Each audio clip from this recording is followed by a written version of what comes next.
এই সুন্দর দুনিয়াতে মানুষের কাছে ভালো হয়ে থাকা বা ভালো সেজে থাকাটা সবচাইতে বড় একটা বোকামো।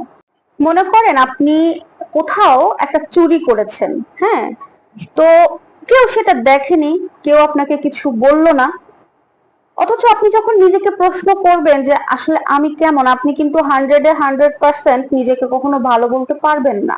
কারণ কি বলেন তো? কারণ একটাই, কারণ আপনার চুরি করাটা কিন্তু অন্য কেউ দেখে নাই, কিন্তু আপনি নিজে দেখছেন, আপনি নিজে জানেন যে আপনি চোর, আপনি চুরি করেছেন। একটা মানুষ আসলে কতটুকু ভালো বা কতটুকু খারাপ এটা নিজেই শুধু বলতে পারবে। এখন আমার কথায় ধরেন, আমি আজ পর্যন্ত কতটুকু মিথ্যা কথা বলেছি বা কতটুকু সত্যি কথা বলেছি, কতবার ভালো কাজ করেছি বা কতবার খারাপ কাজ করেছি, এটা কিন্তু আমি ভালো জানি। আমার থেকে আপনি কখনোই ভালো বলতে পারবেন না বা আরেকজন কখনোই বলতে পারবে না আমার সম্পর্কে আমার থেকে বেশি।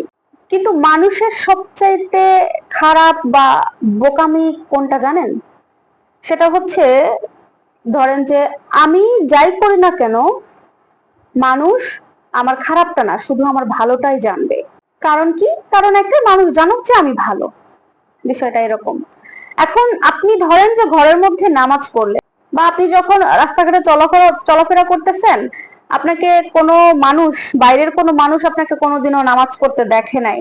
আপনি যে নামাজ পড়েন, এটা আপনি চার দেয়ালের মধ্যে পড়েন, আপনি কখনো বাইরে কোথাও গিয়ে বা আপনার কারোর সামনে আপনার নামাজ পড়াটা পড়ে নাই, হ্যাঁ, কেউ জানে না। এখন বাইরের মানুষ আপনাকে ধারণা করে নিল যে আপনি একটা বেনামাজি, আপনি আল্লাহকে চিনেন না, আপনি নামাজ টামাজ কিছু পড়েন না। একটা সময় আসলে আপনি মারা গেলেন, কিন্তু এই যে আপনি নামাজ পড়েন, এই বিষয়টা আপনি জানেন আর আপনার আল্লাহ জানেন। আপনি যে আসলে কি করছিলেন আপনারা দুজন জানেন।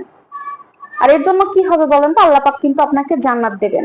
এখন আপনি যদি মানুষকে দেখলেই নামাজ পড়েন, মানুষকে দেখলেই আপনি খুব ভালো ভালো কথা বলেন, মানুষকে দেখলে আপনি নিজেকে খুব ভালো সাজানোর চেষ্টা করেন, আপনি যদি সামনে দেখেন যে পাঁচটা মানুষ নামাজ পড়তেছে, আপনি সঙ্গে সঙ্গে সেখানে নামাজ পড়তে দাঁড়ায় যান, মানে মানুষের সামনে আপনি এমন এমন করে কথা বলেন, এমন এমন আচরণ আপনি দেখান, সেখানকার মানুষ আপনার আচরণ, আপনার কথা বলা দেখে মনে করে যে আপনি একদম ফেরেশতা, আপনার মতো ভালো মানুষ, ভালো কথা, ভালো আচরণ কারোর কাছ থেকে তারা আর পাবে না বা এরকম পায়নি।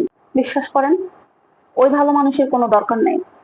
আপনি নিজের কাছে নিজে কতটুকু ভালো, আপনি নিজের কাছে নিজে কতটুকু সৎ, নিজের কাছে নিজে কতটুকু দামি, আপনি সেটা আগে ক্লিয়ার করেন। ওর কাছে ভালো হয়ে অন্যের কাছে ভালো হয়ে কোনো লাভ নাই, বিশ্বাস করেন, কোনো লাভ নাই।